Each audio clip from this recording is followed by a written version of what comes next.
Hello दोस्तों, कैसे हैं आप सब लोग। दोस्तों, आपका हमारे YouTube चैनल पर स्वागत है।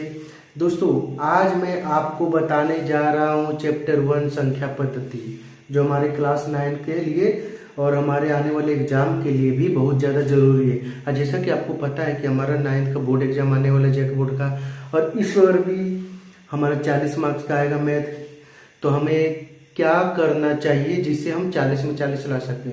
तो दोस्तों, आपको पता होगा कि मार्केट में बर्मा गेस पेपर आ चुका है। अब बर्मा गेस पेपर में भी बहुत सारे क्वेश्चंस दिए होंगे, जिसमें से मैं आपको बर्मा के पहला चैप्टर में जो 100 क्वेश्चन दिया हुआ है 2025 का आ चुका है। दोस्तों, अगर आपको नहीं मिल रहा है तो मार्केट में जाके आप किताब दुकान से ले सकते हैं। ठीक, मैं ना आपको ना उसके न जितने भी चैप्टर्स हैं ना मैथ के, चैप्टर 1, चैप्टर 2, चैप्टर 3 जितने भी हैं, सभी चैप्टर्स का फुल सॉल्यूशन करवाऊंगा, और भी दोस्तों शॉर्टकट ट्रिक के साथ, जिससे आप एग्जाम में बहुत ज्यादा अच्छा स्कोर कर सके। और मैथ में आपका 40 में 40 आएगा दोस्तों, ये मैं आपको दावे के साथ बोलता हूँ। बस मैं आपको जैसे जैसे बताऊंगा ना, वैसे वैसे आपको करते चलना है। तो चलिए अब हम वीडियो को स्टार्ट करते हैं। दोस्तों, मैं आपको बताने जा रहा हूँ संख्या पद्धति। संख्या पद्धति बर्मा का आपका पहले 100 क्वेश्चन बताऊं, लेकिन उससे पहले जब बर्मा का क्वेश्चन पेपर का जो क्वेश्चन है ना 100 तक, उसको सॉल्व करेगा, उससे पहले मैं आपको कुछ कॉन्सेप्ट बता देता हूँ। ये कॉन्सेप्ट ना आपको ध्यान में रखना है। अगर आपने इस कॉन्सेप्ट को ध्यान में रखा तो आपको दिखेगा ना कि अभी मैं जो आपको कॉन्सेप्ट बताऊंगा, इसमें से आपका ना बर्मा का ना 100 का 100 क्वेश्चन सही हो जाएगा, और आपको ज्यादा मेहनत भी नहीं करना होगा। शॉर्टकट ट्रिक बताऊंगा दोस्तों, ये नहीं कि आपको सॉल्यूशन दे रहे तो पूरा लंबा लंबा लिख के दिखाऊंगा, कोई लंबा नहीं। एग्जाम आ रहा है, ऑब्जेक्टिव बेस्ड क्वेश्चन रहेगा, 40 मार्क्स का रहेगा, और मैं आपको शॉर्टकट से शॉर्टकट मेथड बताऊंगा, जिससे आपको एग्जाम में बहुत जल्दी में सारे क्वेश्चंस को अटेम्प्ट कर पाए। चलिए अब मैं संख्या पद्धति शुरू करता हूं, जो हमारा पहला चैप्टर है। तो दोस्तों, इसके लिए आपने पहले कुछ ना बेसिक बातों को जानना होगा कि संख्या पद्धति में क्या क्या चीजें हमें जाननी है। तो उसके लिए सबसे पहले आपको जानना है संख्या पद्धति के बारे में। तो चलिए मैं आपको सबसे पहले बताता हूँ संख्याओं के बारे में। संख्या में बहुत सारी संख्या आती है दोस्तों। प्राकृतिक संख्या, पूर्ण संख्या, पूर्णांक संख्या, भाज्य संख्या, अभाज्य संख्या, परिमेय संख्या, वास्तविक संख्या। दोस्तों, जो आप चैप्टर पढ़े ना, ये वास्तविक की संख्या है, तो इसको बारे में आपको सब कुछ अच्छा जानिए। चलो मैं आपको सबसे पहले बताता हूँ क्या होता है। सबसे पहले आप जानिए कि प्राकृतिक संख्या क्या होती है। संख्या पद्धति का पहला भाग, प्राकृतिक संख्या क्या होती है। तो दोस्तों, दिमाग में भर लीजिए, जो भी नंबर 1 से शुरू होता है, जो भी नंबर 1 से शुरू होता है और चलता जाता है, कभी रुकता नहीं, खत्म नहीं होता, अनंत तक जितना भी नंबर आता है 1 के बाद, वो सभी क्या होते हैं, प्राकृतिक संख्या। जो भी नंबर सिर्फ 1 से शुरू होना चाहिए। तो क्या बोला, जो भी नंबर 1 से शुरू होता है और चलता जाता है, 1 2 3 4 5 100 200 1000, इस तरह करके चलता चला जाता है अनंत तक, तो उसे हम लोग क्या बोलते हैं, प्राकृतिक संख्या। तो दोस्तों, प्राकृतिक संख्या कहां से शुरू हुआ, 1 से। अब 1 से तो शुरू हो गया, 1 से पहले भी तो आता है ना, 1 से पहले क्या आता है, 0। तो जो 0 से स्टार्ट होता है उसे हम लोग क्या बोलते हैं। तो जो जानते हैं दोस्तों, जो संख्या 0 से स्टार्ट होता है उसे हम लोग बोलते हैं पूर्ण संख्या। देखिए दोस्तों, मैंने लिख दिया। तो जो संख्या 0 से स्टार्ट होता है, 0 1 2 3 4 5, इस तरह करके अनगिनत अनंत तक चला जाता है, उसे हम लोग बोलते हैं क्या, पूर्ण संख्या। ये भी हम जान गए, जो 1 से शुरू होता है उसे प्राकृतिक संख्या, जो 0 से होता है उसे पूर्ण संख्या। ठीक, अब दोस्तों 0 के पीछे भी तो आता है ना, -1 -2 -3, देखते हैं ना। अब तो देखिए दोस्तों, उसे हम लोग क्या बोलते हैं, पूर्णांक संख्या। अब पूर्णांक संख्या क्या होता है दोस्तों, ध्यान से सुनो, मेरी बातों को ध्यान से सुनो। जो अंक को पूरा कर दे, जो अंक को पूरा कर दे, पूर्णांक। जो अंक को पूरा कर दे, पूर्णांक। तो देखिए दोस्तों, इसे मैं, जैसे आप -1 लिखिए, -2 लिखिए, -3 लिखिए, -5 लिखिए, इधर आ जाइए, 0 लिखिए, 1 लिखिए, 2 लिखिए, 3 लिखिए, 4 लिखिए, 5 लिखिए। मतलब ये सभी नंबर दोस्तों माइनस में भी हो, प्लस में भी हो, या 0 से शुरू होता हो या 1 से शुरू होता हो, वो सभी नंबर क्या कहलाते हैं दोस्तों, पूर्णांक। मतलब पूर्णांक संख्या क्या कहलाते हैं दोस्तों, पूर्णांक संख्या। पूर्णांक संख्या क्या होगी दोस्तों, देखिए दोस्तों, 0 के बाद, इसे मैं आपको ना अंडरलाइन करके समझा देता हूं। देखिए, संख्या रेखा जानते हैं ना दोस्तों, ये है क्या, संख्या रेखा। संख्या हमारी कहां से शुरू होती, जीरो से। 0 1 2 3 4 5 इस तरह करके चला जाता है कहां तक, अनंत तक। और इधर -1 -2 -3 -4 -5 ये भी कहां तक चला जाता है दोस्तों, अनंत तक। कहां तक जाता है दोस्तों, अनंत। माइनस अनंत, ये प्लस अनंत। तो देखिए दोस्तों ध्यान से, जीरो के बाद जितनी भी संख्या वो क्या है, प्लस में। जीरो के पीछे जितनी भी संख्या वो क्या है, माइनस में। मतलब वे सभी संख्या जो धनात्मक भी है ऋणात्मक भी है वो सभी क्या कहलाते हैं, पूर्णांक संख्या कहलाते हैं। याद रहेगा ना दोस्तों, अब याद रहेगा ना। अब मैं आपसे पूछ दो, बताइए -1 -2 या फिर 0 1 2 ये सब क्या है, पूर्णांक संख्या। प्राकृतिक संख्या क्या होता है, जो 1 से शुरू होता है। पूर्ण संख्या क्या होता है, जो 0 से शुरू होता है। याद रहेगा ना, पूर्णांक संख्या माइनस में भी प्लस में भी, मतलब ऋणात्मक संख्या भी धनात्मक संख्या, ये सभी जो होते हैं ये क्या होते हैं, पूर्णांक संख्या होते हैं। समझ गए दोस्तों। अब दोस्तों देखिए, भाज्य संख्या और अभाज्य संख्या। तो दोस्तों भाज्य संख्या क्या होता है और अभाज्य संख्या क्या होता है। सबसे पहले मैं आपको बताता हूं अभाज्य संख्या। आपको दोस्तों कुछ याद नहीं रखना है, बस दिमाग में भर लीजिए जो खुद का टेबल में आता है, जिसका सिर्फ 2 गुणनखंड होता है, या फिर जो खुद का टेबल में आता है उसे क्या बोलते हैं, अभाज्य संख्या। जो खुद का टेबल में आता है और किसी का टेबल में नहीं। जैसे देखिए 2 एक 1 का टेबल में आता है और एक 2 का टेबल में आता है, और किसी का टेबल में आता है कि नहीं, तो 3 का टेबल में आता है, 4 का टेबल में आता है, नहीं आता है। मतलब जो खुद का टेबल में आता है, खुद से ही विभाजित होता है, उसे हम लोग क्या बोलते हैं, अभाज्य संख्या। क्या देखिए दोस्तों, अभाज्य संख्या कहां से शुरू होता है, एक को नहीं लेना दोस्तों, 1 के 2 गुणनखंड नहीं होते, तो 2 से शुरू होता है। कहां से शुरू होता है भाज्य संख्या, 2 से। 2 हो गया, 3 हो गया, 5 हो गया, 7 हो गया। अब बोलेगा 9, तो 9 अभाज्य संख्या नहीं दोस्तों। देखिए 9 किसके किसके, 1 का भी टेबल में आता है, 3 का भी टेबल में आता है, 9 का भी टेबल में आता है। तो ये देखिए तो खुद का टेबल में नहीं आया, सभी का टेबल में आया, तो ये क्या हो गया, अभाज्य संख्या नहीं होगा। फिर आ गया 11, फिर आ गया 13, फिर आ गया 17, फिर आ गया 19, फिर आ गया 23, फिर आ गया 29। इस तरह करके दोस्तों वे सभी संख्याएं जो खुद के टेबल में आती है और किसी के टेबल में नहीं आती, उन्हें हम लोग क्या बोलते हैं, अभाज्य संख्या। अब दोस्तों पूछेगा आपसे कि सबसे छोटी अभाज्य संख्या क्या है, तो देखिए तो दोस्तों सबसे छोटी अभाज्य संख्या हमारी क्या है, 2 है। अब पूछेगा आपसे सबसे छोटी सम अभाज्य संख्या वो क्या है, तो सबसे छोटी सम अभाज्य संख्या 2 है। पूछेगा सबसे छोटी विषम अभाज्य संख्या क्या है। विषम दोस्तों, सम और विषम जानते हैं ना दोस्तों, तो देखिए विषम अभाज्य संख्या ये क्या है, विषम अभाज्य संख्या 3 है। सबसे छोटी विषम अभाज्य संख्या 3 है, सबसे छोटी अभाज्य संख्या 2 है। याद रखिएगा। और अभाज्य संख्या किसे कहते हैं, जो सिर्फ खुद के टेबल में आती है और किसी के टेबल में नहीं आती, मतलब खुद से विभाजित होती है। याद रखेगा दोस्तों, ठीक है। अब चलिए दोस्तों हम आगे बढ़ते हैं। ये तो हम जान गए कि जो खुद का टेबल में आता है। अब दोस्तों जो खुद का भी टेबल में आता है और दूसरों के भी टेबल में आता है, मतलब जिसका 2 से ज्यादा गुणनखंड होते हैं, उसे क्या कहते हैं दोस्तों, तो उसे हम लोग कहते हैं भाज्य संख्या। भाज्य संख्या कहां से शुरू होता है दोस्तों, तो देखिए भाज्य संख्या कहां से शुरू होता है, 4 से। 4 से कैसे, देखिए 4 1 का भी टेबल में आता है, 2 का भी टेबल में आता है और खुद 4 का भी टेबल में आता है। देखिए दोस्तों ये क्या, खुद का भी टेबल में आया, 2 का भी टेबल में आया और 1 का भी टेबल में आया, तो इसे हम लोग क्या बोलते हैं, भाज्य संख्या। फिर हो गया 6, फिर हो गया 8, फिर हो गया 9, बोलेंगे 9 भी भाज्य संख्या दोस्तों। 1 का भी आता है, 3 का भी आता है, 9 का भी आता है ना। इस तरह हो गया 10, 12, 14, 15, 16, वे सभी नंबर्स जिनका 2 से अधिक गुणनखंड है उसे हम लोग बोलते हैं भाज्य संख्या। समझे। अब बोलेंगे सबसे छोटी भाज्य संख्या क्या है, तो सबसे छोटी भाज्य संख्या है 4। सबसे छोटी भाज्य संख्या क्या है, तो सबसे छोटी भाज्य संख्या है 4। याद रखेगा दोस्तों, एक भाज्य भी नहीं है ना अभाज्य है, ये याद रखिएगा। 2 अभाज्य संख्या है, 3 भी अभाज्य संख्या है, तो शुरू 4 कहां से हुआ, 4 से। 4 क्या है, भाज्य संख्या। याद रहेगा ना। तो सबसे छोटी भाज्य संख्या 4, सबसे छोटी अभाज्य संख्या 2, सबसे छोटी सम अभाज्य संख्या 2, सबसे छोटी सम विभाज्य मतलब विषम अभाज्य संख्या क्या है, 3। याद रहेगा ना, ठीक। अब चलिए दोस्तों मैं आपको थोड़ा सा और आगे बताता हूँ। ये तो हम जान गए बेसिक जानकारी, ये आपके ऑब्जेक्टिव में पूछ सकता है दोस्तों। आपको अभी मैं वर्मा का क्वेश्चन बताऊंगा ना, तो उसमें देखिएगा कि आपको इनमें से बहुत सारा क्वेश्चन मिलेगा, तो आपको समझ आएगा कि हमने सही बताया। अब मैं आपको बताता हूँ परिमेय संख्या। परिमेय संख्या किसे बोलते हैं दोस्तों? ये तो जानिए दोस्तों, सिंपल सिंपल सा नंबर, सिंपल सिंपल। देखिए सिंपल 1 2 3 जा रहा है, 0 1 2 3 जा रहा है, -1 -2, या फिर 1 2 3 इसी तरह जा रहा है, या फिर जो खुद का टेबल में आता है, फिर जो दूसरा का टेबल में आता है, ये नहीं जाना।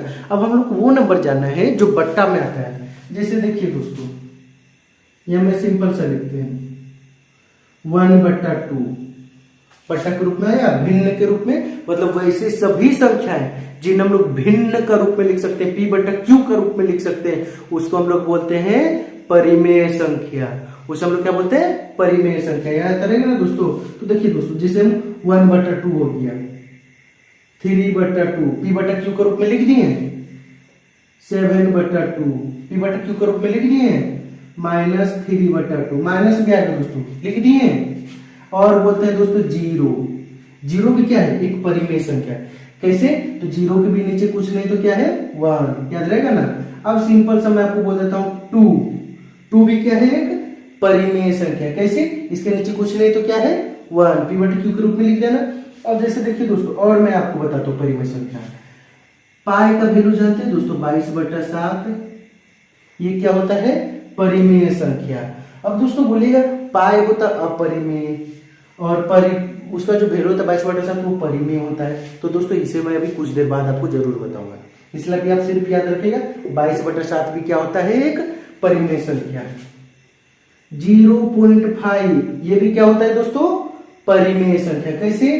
तो 0.5 को जब तोड़िएगा तो 5 पॉइंट के बाद कितना नंबर? 1, तो 1 0 बैठा देते 10, तो 5 दूनी 10, तो ये कितना गया? 1/2। और 1/2 को हम लोग p/q के रूप में लिखे, तो ये भी क्या हो गया? परिमेय संख्या। मतलब वैसे सभी संख्याएं, चाहे वो पॉइंट में हो, चाहे वो बट्टा में हो, चाहे बट्टा में ना हो, लेकिन हम उसे p/q के रूप में लिख सकते हैं, तो उसे हम लोग बोलते हैं परिमेय संख्या। याद रहेगा ना दोस्तों?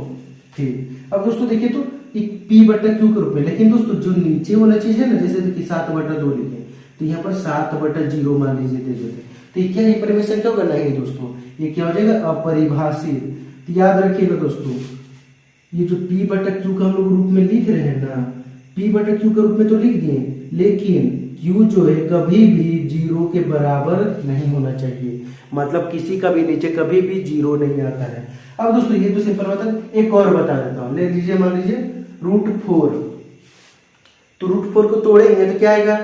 4 का वर्गमूल कितना होता है? 2 होता है ना, तो 2 भी क्या हो गया? परिमेय संख्या। 2 को हम p/q के रूप में लिख सकते हैं कि नहीं?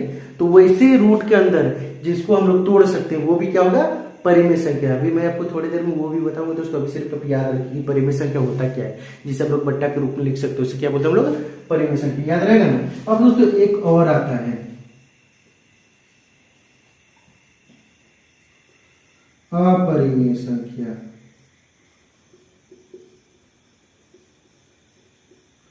तो दोस्तों आप तो जान गए, जिसे हम लोग p/q के रूप में लिख सकते हैं उसे परिमेय बोलते हैं। अब जिसको हम लोग p/q के रूप में नहीं लिख सकते उसे क्या बोलते हैं? उसे हम लोग बोलते हैं अपरिमेय संख्या। समझे?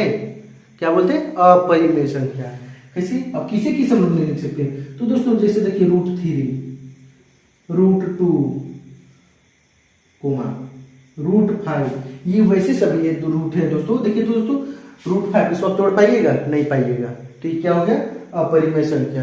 तोड़ दो दीजिएगा, लेकिन दोस्तों ये पॉइंट में आएगा, इसका आंसर क्या है? पॉइंट में। अब परिमेय संख्या क्या हुआ? उसको हम लोग बट्टा के रूप में लिखना चाहिए। अब बट्टा के रूप में भी वैसा लिखाना जानना चाहिए जो पॉइंट के बाद 2 या 3 अंक के बाद समाप्त हो जाए, तो उसे हम लोग बोलते हैं परिमेय। अगर इस तरह का रूट आ गया जिसका वर्गमूल नहीं निकाल पा रहे हैं तो वो क्या हो गया? अपरिमेय। वैसे सभी वर्गमूल जिसको वर्गमूल आप निकाल नहीं सकते तो उसे हम लोग क्या बोलते हैं? अपरिमेय संख्या। याद रखेगा दोस्तों। अभी थोड़ी देर में मैं अभी आपको परिमेय संख्या को थोड़ा और अच्छे से बताऊंगा, तब आपको वो भी डाउट क्लियर हो जाएगा। ठीक, ये तो हो गया। फिर देखिए दोस्तों, जैसे मान लीजिए आपका दे दिया 0.10, 1100, 111, 4 गो 0। देखिए दोस्तों पॉइंट के बाद कोई भी नंबर बार बार रिपीट नहीं होता, देखिए अलग अलग आ रहा है। जैसे 0 आया, फिर 11, फिर 11, ये मत समझ लेगा कि आपका 1 0। यहाँ अगर 1 0 है तो यहाँ क्या 1 0 आए? नहीं ना है। यहाँ अगर 2 0 आती है क्या 2 0 आए? नहीं ना है। तो ये भी क्या हो गया? अपरिमेय संख्या। पाई का वैल्यू, पाई का वैल्यू होता है 22/7, ये तो परिमेय हो गया। लेकिन ये पाई अपरिमेय क्यों हुआ, इसको मैं अभी आपको थोड़ी देर में बताऊंगा। ये भी याद रखिए दोस्तों, क्या होता है? अपरिमेय संख्या, याद रहेगा ना। और क्या बताऊं दोस्तों, 1/2 माइनस रूट 7, ये भी क्या होता है दोस्तों, अपरिमेय संख्या। और बता दूं एक दो और बता देता हूं, 2 माइनस रूट 5, ये भी क्या होता है दोस्तों, अपरिमेय संख्या।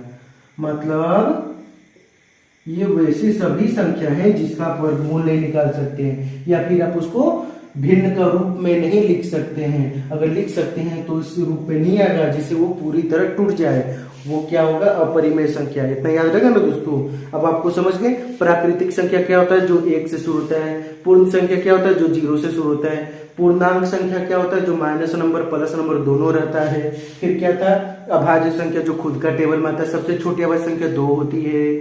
फिर सबसे छोटी विषम अभाज्य संख्या 3 होती है। सम अभाज्य संख्या 2 होता है। फिर भाज्य संख्या किसे बोलते हैं दोस्तों, जिसके 2 से अधिक गुणनखंड होते हैं। जैसे खुद के भी टेबल में है, दूसरों के भी टेबल में आता है, तो सब लोग बोलते हैं भाज्य संख्या। सबसे छोटी भाज्य संख्या क्या होती है दोस्तों, 4 होती है, याद रहेगा ना। ये देखिए 4।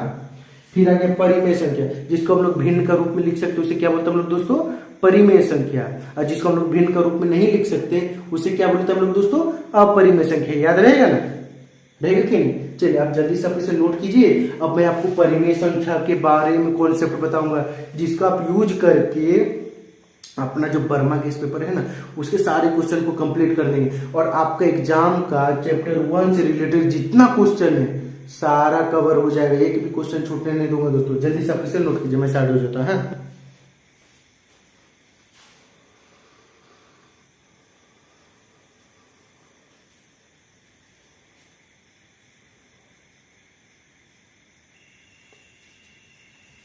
चलिए दोस्तों, आपने उतार लिया। अब दोस्तों देखिए, अब हम परिमेय संख्या के बारे में आपको बताते हैं। तो दोस्तों मैंने अभी आपको ध्यान से देखिएगा, मैंने भी आपको परिमेय संख्या बताई जिसे हम लोग बट्टा के रूप में लिखते हैं। जैसे 1/2, 3/2, 0, -4/2, इसको काटेगा तो हो जाएगा √225, किसका वर्गमूल होता है 15 का। 2√7/7 कैसे होगा दोस्तों, तो देखिए √7 काट दीजिएगा तो बचेगा क्या, 2/7 बचेगा ना। तो ये भी क्या हो गया, परिमेय संख्या।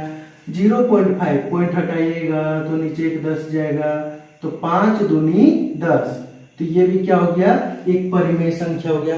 फिर मैंने आपको अपरिमेय संख्या भी बताया, √2, √3, √5, √23, जिसका वर्गमूल नहीं निकाला जा सकता। पाई का वैल्यू बताया। यहाँ पर मैंने अभी आपको बताया था 22/7 भी एक परिमेय संख्या होता है। पाई का वैल्यू हो गया 10√3, 7√3, √20/5, 3 माइनस √3, 2 प्लस √3, √15, ये सभी क्या है दोस्तों, अपरिमेय। अब दोस्तों बोलिएगा कि परिमेय के अपरिमेय कैसे पहचाने, तो मैं आपको एक चीज लिखा रहा हूं, जो मैं लिखा रहा हूं ना उसे ध्यान से देखिएगा और नोट कीजिएगा, ठीक। उससे आपको पता चल जाएगा कि कौन सा संख्या परिमेय है और कौन सा संख्या अपरिमेय है। मैं आपको यहाँ एक बॉक्स करके लिखा देता हूं, ठीक, थोड़ा बड़ा ही लिखा देता हूं। तो ध्यान से देखिएगा दोस्तों, अगर हम पहला पॉइंट परिमेय मतलब परिमेय संख्या को अगर किसी भी संख्या से हम जोड़ते हैं, किसी भी कौन सी संख्या, अगर किसी भी दूसरी परिमेय संख्या के साथ अगर हम जोड़ते हैं परिमेय प्लस परिमेय, तो क्या आएगा दोस्तों, परिमेय ही आएगा। तो क्या आएगा, परिमेय आएगा। अगर हम किसी भी परिमेय संख्या को अगर किसी भी परिमेय संख्या के साथ जोड़ेंगे ना, तो जो हमारा आंसर आएगा ना वो भी परिमेय संख्या आएगा। अगर हम किसी भी परिमेय संख्या को अगर किसी और परिमेय संख्या के साथ अगर घटाएंगे ना, तो भी जो हमारा आंसर आएगा वो क्या आएगा दोस्तों, परिमेय संख्या आएगा। और एक बात, अगर हम किसी भी परिमेय संख्या को परिमेय संख्या के साथ गुना करेंगे ना, तो भी हमारा परिमेय संख्या आएगा। कैसे आएगा, तो मैं अब देखिए 3 चीज बताना आपको। अब तीनों चीज मैं आपको जैसे दिखाता हूँ, देखिए यहाँ पर एग्जाम्पल, फिर मैं आपको इससे कर दूंगा। जैसे क्या बोला, परिमेय को परिमेय के साथ जोड़ना, 3 प्लस 3 कितना है, 6 आया। तो 6 भी क्या है दोस्तों, परिमेय संख्या है ना। अब परिमेय को परिमेय के साथ घटा दीजिए, 3 माइनस 3 क्या है दोस्तों, 0 आया ना, वो भी क्या हो गया, परिमेय संख्या हुआ ना। अब इंटू कीजिए, 3 इंटू 3, 3 इंटू 3 9। ये भी क्या आ गया दोस्तों, परिमेय संख्या आया ना, आया कि नहीं। ये तो जान गए कि परिमेय को परिमेय से जोड़ने पर अगर हम किसी एक परिमेय संख्या को किसी एक अपरिमेय संख्या के साथ जोड़ेंगे तो हमारा आंसर क्या आएगा दोस्तों। तो मैं आपको एक शॉर्ट कर देता हूँ। ये जो परिमेय संख्या है ना, इसको हम लोग आर से दिखाते हैं। छोड़िए, लिख देता हूँ। किसी भी अगर हम लोग परिमेय संख्या को अगर किसी भी अपरिमेय संख्या है ना, इसके साथ अगर हम जोड़ते हैं तो जो हमारा आंसर आएगा वो क्या आएगा, अपरिमेय। अगर परिमेय को अपरिमेय के साथ जोड़ेंगे तो हमारा आंसर क्या आएगा, अपरिमेय। जैसे एक परिमेय संख्या लीजिए 3 प्लस एक अपरिमेय ले लीजिए √2। तो देखिए दोस्तों, ये जो हमारा आंसर है ये क्या बना, ये अपरिमेय संख्या बना। देखिए मैंने आपको लिखा है ना 2 + √3, तो क्या हो गया, अपरिमेय नहीं होता दोस्तों, इसको याद कर लीजिएगा। अगर हम किसी भी परिमेय संख्या को अपरिमेय संख्या के साथ घटाएंगे तो भी हमारा आंसर क्या आएगा दोस्तों, अपरिमेय ही आएगा। याद रहेगा ना दोस्तों, याद रहेगा ना ये चीज आपको। देखिए मैं आपको यह लिख देता हूँ। अगर किसी भी परिमेय संख्या को अपरिमेय संख्या के साथ घटाएंगे तो हमारा जो आंसर है वो भी क्या होगा, अपरिमेय संख्या होगा। अगर हम किसी भी परिमेय संख्या को अपरिमेय संख्या के साथ गुणा करेंगे तो जो हमारा आंसर है वो भी क्या होगा, अपरिमेय संख्या होगा। अगर हम किसी भी परिमेय संख्या को अपरिमेय संख्या के साथ भागा करेंगे तो जो हमारा आंसर आएगा वो भी क्या होगा, अपरिमेय संख्या होगा। समझे दोस्तों, ये चीज आपको याद रखना है, ये चीज आपको याद रखना। देखिए दोस्तों मैं आपको एग्जांपल देता हूँ। ये तो समझ गए दोस्तों, ये तो समझ गए। जैसे देखिए परिमेय प्लस अपरिमेय, परिमेय प्लस अपरिमेय, तो हमारा आंसर भी क्या है, अपरिमेय, मतलब इर्रेशनल। आर का मतलब अपरिमेय, ठीक। परिमेय माइनस अपरिमेय, तो क्या आएगा हमारा दोस्तों आंसर, अपरिमेय आया। परिमेय इनटू अपरिमेय, तो क्या आ गया दोस्तों, 3√3, तो ये भी क्या आया दोस्तों, अपरिमेय आया। अगर परिमेय भागा अपरिमेय तो इसको हम लोग कैसे लिखते हैं, 3/√3 ऐसे लिखते हैं ना, तो ये भी क्या आया दोस्तों, अपरिमेय। ये याद रहेगा ना दोस्तों, आपको याद रहेगा ना, इसे आप याद कीजिएगा दोस्तों, क्योंकि आपकी ऑब्जेक्टिव क्वेश्चन आपको जरूर मिलेगा। पूछेगा कि अगर हम किसी भी परिमेय संख्या को अपरिमेय की संख्या के साथ गुणा करेंगे तो हमारा आंसर क्या आएगा, अपरिमेय। मतलब परिमेय संख्या का अपरिमेय संख्या के साथ जो गुणनफल होगा वो क्या होगा दोस्तों, हमारा अपरिमेय। ऑब्जेक्टिव में जरूर पूछेगा दोस्तों, इसलिए आप इसको ध्यान रखिएगा दिमाग में। ये भी पूछेगा, ये भी पूछेगा, जो मैंने आपको ऊपर परिमेय अपरिमेय लिखा है ये भी पूछेगा, कुछ भी पूछ सकता है। ठीक है दोस्तों, तो मैं आपको सब कुछ बता दूंगा जो जो आपको परिमेय संख्या से पूछेगा। ये तो आप समझ गए दोस्तों। मैं इसे नीचे वाला ना रब कर देता हूँ, इसको आप याद रखिएगा तो ऑटोमेटिक आपको याद हो जाएगा। और फिर मैं आपको बर्मा में क्वेश्चन कराऊंगा ही, तो इसलिए आपको टेंशन लेने की कोई जरूरत है नहीं। चलिए ये मैं आपको रहने देता हूँ, इसे मैं नहीं मिटाता हूँ। अब मैं आपको दोस्तों और सिखाता हूँ। अब मैं आपको सिखाता हूँ दो परिमेय संख्या के बीच की परिमेय संख्या निकालते हैं कैसे। तो मैं आपको एक शॉर्टकट ट्रिक सिखाता हूँ। शॉर्टकट ट्रिक, ये क्वेश्चन है दोस्तों, अभी मैं आपको बताऊंगा। आप एक फॉर्मूला याद रखिएगा, a + b/2, ये हमारा एक फॉर्मूला है। a + b/2, दो परिमेय संख्या के बीच दो परिमेय संख्या के बीच एक और परिमेय संख्या निकालने का तरीका। जब भी पूछेगा, जैसे आपको पूछ दिया 3 और 4 के बीच एक परिमेय संख्या बताएं, तो कैसे लिखेंगे दोस्तों आप लोग, तो 3 और 4, तो 3 को दोस्तों क्या बोला, 3 और 4 के बीच एक परिमेय संख्या बताएं। अभी मैं दोस्तों आपको बहुत अच्छे से बता रहा हूँ, ध्यान दीजिएगा। जब क्वेश्चन बताऊंगा ना तो उड़ाता जाऊंगा, तो आपको बहुत अच्छे से समझ में आना चाहिए, ध्यान रखिएगा। क्या बोला, a + b/2, a हमारा क्या है, 3 है, b हमारा क्या है, 4 है। देखिए दोस्तों, a हमारा क्या है, 3 है, b हमारा क्या है, 4 है। अभी मैंने आपको फॉर्मूला बताया a + b/2 बताया ना, तो बैठा दीजिए 3 + 4/2, 4 और 3 क्या हो गया, 7, 7/2, मतलब 3 और 4 के बीच जो एक परिमेय संख्या है वो क्या है, 7/2। याद रहेगा। इसी तरह मैं आपको पूछ लूं 2 और 3 के बीच एक परिमेय संख्या बताइए, तो 2 3 को जोड़ दीजिए, 2 और 3 5, तो 5/2, ये भी क्या हो गया, 2 और 3 के बीच एक परिमेय संख्या हो गया, याद रहेगा ना। फिर एक और, अभी तो बटा नहीं उधर, अभी सिंपल वाला, अगर मान लीजिए 1 और 2 के बीच पूछ ले, तो 1 और 2 3, 3/2, 6 7 के बीच पूछ लिया, 6 7 के बीच, 6 और 7 के बीच, तो 7 6 13/2, एक एक परिमेय संख्या निकाले दोस्तों। आपसे एग्जाम में यही पूछेगा, ज्यादा हार्ड नहीं पूछेगा, बहुत आसान पूछेगा, याद रहेगा ना दोस्तों। मैं इसको रब कर देता हूं, ठीक। अब मैं आपको थोड़ा सा और अच्छा क्लियर करता हूं। अब देखिए बट्टा वाला, जैसा पहले पूछ ले 1/3 और 1/2, ये सीधा कर दीजिए दोस्तों, 1/3 1/2 या 1/2 1/3 के बीच एगो परिमेय संख्या बताना है ना दोस्तों, इसी पर बैठा दीजिए। a प्लस बी बोला ना, 1/3 क्या हमारा a है, b क्या है 1/2 है, बटा 2।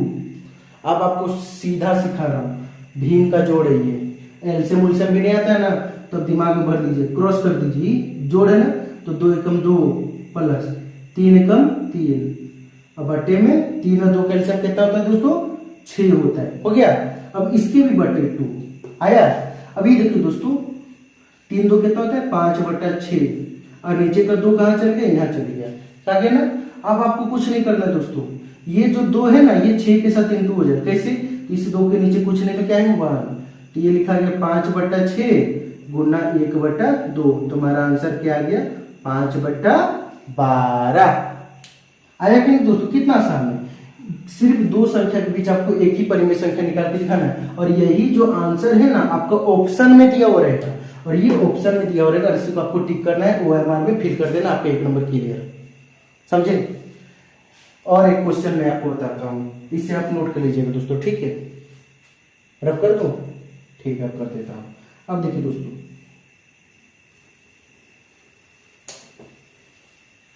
अब क्या बोला 3/5 और 4/5। अब आपको दिमाग लगाना है, 3/5 और 4/5।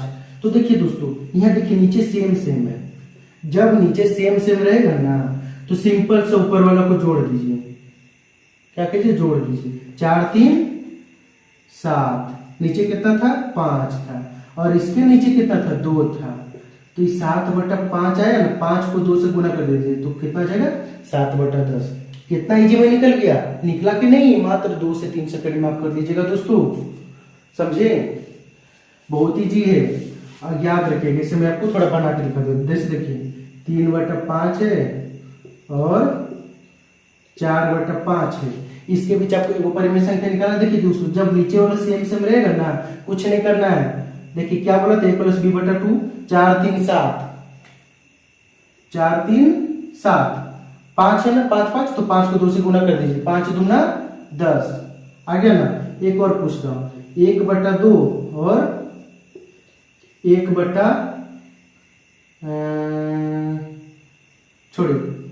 4/2 और 5/2 के बीच, इसके बीच बता सकते हैं। क्या करना है दोस्तों, आपको सेम सेम है, 5 4 9, ऊपर 9 आ गया, कोई दिक्कत नहीं है। नीचे 2 भी सेम है, 2 भी सेम है, 2 दूना 4, तो आंसर हमारा क्या है 9/4। तो ये हमने 2 परिमेय संख्या के बीच एक परिमेय संख्या निकालना आपको सिखाया कि नहीं, कितना इजी था, इतना आप समझ गए ना। अब मैं आपको बताता हूं, ये परिमेय देखिए, इस परिमेय में 22/7 था, और इस अपरिमेय में पाई का वैल्यू था, ये दोनों अलग अलग क्यों होता है, इसको मैं आपको दोस्तों, इसके बाद एक और टॉपिक बचता है, दशमलव बता दूंगा आपको पूरा फुल कॉन्सेप्ट। तो इसके बाद हमारा क्या हो जाएगा, परिमेय संख्या का कॉन्सेप्ट पूरा खत्म।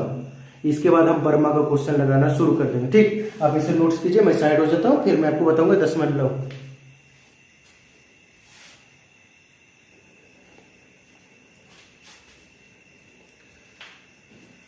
चलिए दोस्तों, अब मैं आपको बताता हूँ दशमलव तो आपको पता होगा दोस्तों, जिसको हम लोग पॉइंट में लाते हैं आंसर।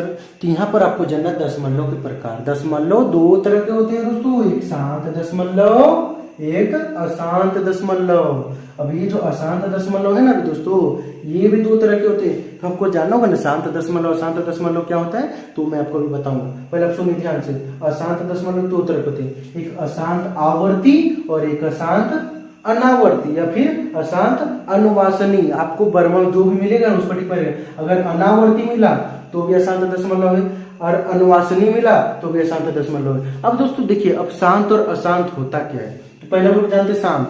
जैसे मान लीजिए दोस्तों 1/2 है, 2 है ना, तो 2 को अगर हम लोग 1 से भागा देते हैं तो पॉइंट के बाद एक 0 लगाए तो फिर कितना होगा, 2 5 जा 10। तो देखिए दोस्तों, इसका जो शेषफल हो गया, ये क्या हो गया, खत्म हो गया, मतलब कुछ नहीं बचा, मतलब 0 हो गया। तो ये क्या हो गया, शांत। जैसे पॉइंट के बाद एक अंक के बाद क्या हो गया, ये शांत। तो ये क्या हो, कौन सा दशमलव हो गया दोस्तों, शांत दशमलव।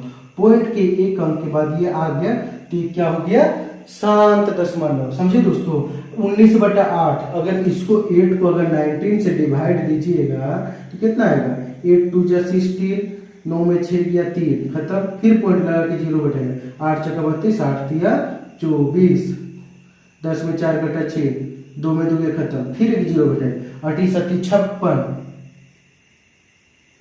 10 में 6 गया 4, फिर एक 0 बैठेगा, 8 5 40। तो ये भी देखिए दोस्तों, क्या हो गया, नीचे खत्म हो गया। तो क्या है, 2.375, 2.375 आया ना दोस्तों। तो इससे को भी हम लोग क्या बोलेंगे, शांत दशमलव। मतलब दोस्तों कहने का मतलब ये है ना कि पॉइंट के बाद 2 3 4 डिजिट के बाद अगर वो खत्म हो जाता है तो क्या हो गया, शांत दशमलव। जैसे देखिए दोस्तों, अब ये इतना लंबा डिवाइड नहीं चाहिए करें दोस्तों, इसका भी एक ट्रिक है। देखिए नीचे जितना 0, पहले ऊपर जो नंबर दिया ना उसको लिख दीजिए, और नीचे के वो 0, 2 को 0 ना, तो 2 को नंबर के बाद पॉइंट, 1 और 1 2 यहाँ पर लगा दिया, तो क्या हो गया, पॉइंट। अब देखो दोस्तों, पॉइंट के बाद 2 डिजिट के बाद नंबर खत्म हो गया ना, तो ये भी क्या हो गया, शांत। जैसे अभी यहाँ जा 4 2 5 3 लिख दिए, नीचे के वो 0 दोस्तों, 1 2 3, तो 1 2 3 के बाद पॉइंट लगा दीजिए, नंबर खत्म हो गया ना। तो ये क्या हो गया दोस्तों, शांत दशमलव। अब अशांत दशमलव क्या है दोस्तों, तो पॉइंट के बाद वो खत्म नहीं होता है। जैसे देखिए, पहला क्या था, अशांत आवर्ती। इसमें क्या होगा दोस्तों, 1/3। अगर आप 3 को 1 से डिवाइड दीजिएगा तो कितना होगा, पॉइंट देखिए 0, 3 3 जा 9, 10 में हो गए, फिर एक 0 बैठा है, 3 3 जा 9, 10 में हो गए, फिर एक 0 बैठा है, 3 3 जा 9, 10 में हो गया 1। इस तरह करते करते 0.3 0.3 0.3 0.3 आता जा रहा है। मतलब ये खत्म नहीं हो रहा है, इसका शेषफल खत्म नहीं हो रहा है, लेकिन ये बार बार रिपीट हो रहा है। अगर पॉइंट के बाद वो संख्या बार बार रिपीट होगा ना तो सब लोग बोलेंगे अशांत आवर्ती।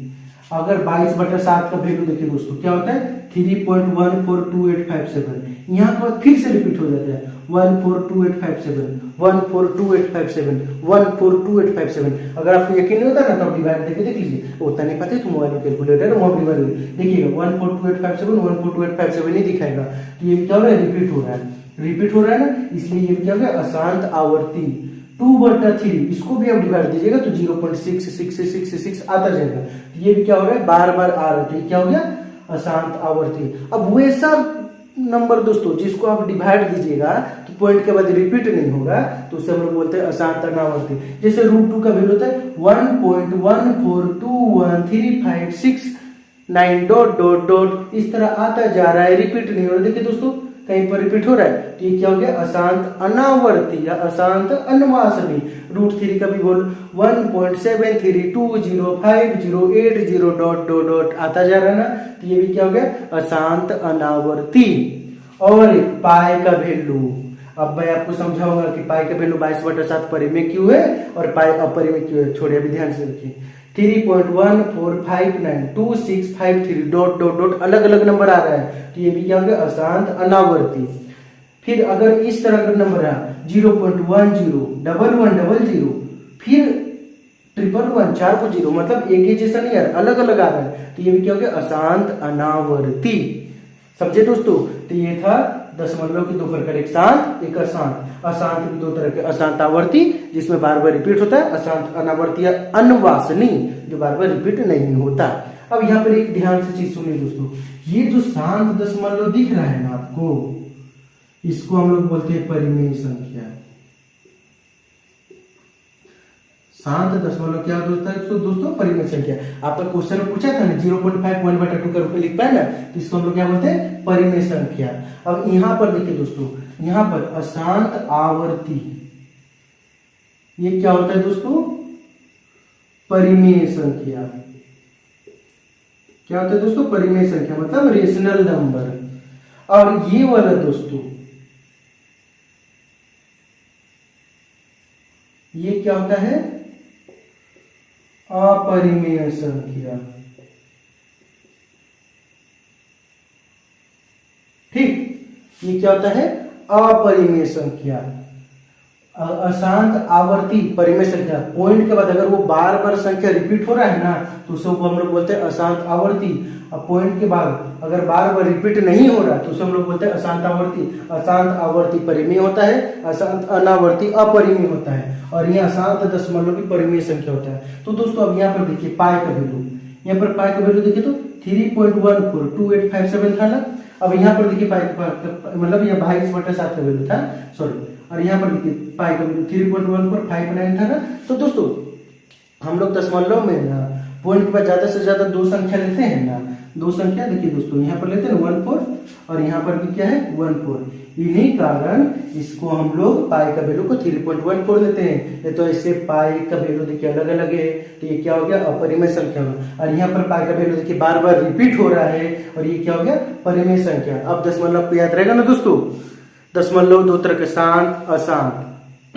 शांत जो पॉइंट के बाद 2-3 नंबर के बाद खत्म हो जाता है, और शांत दशमलव को हम लोग बोलते हैं परिमेय संख्या। और अशांत दशमलव, इसमें दो तरह के होते हैं, अशांत आवर्ती, अशांत अनावर्ती।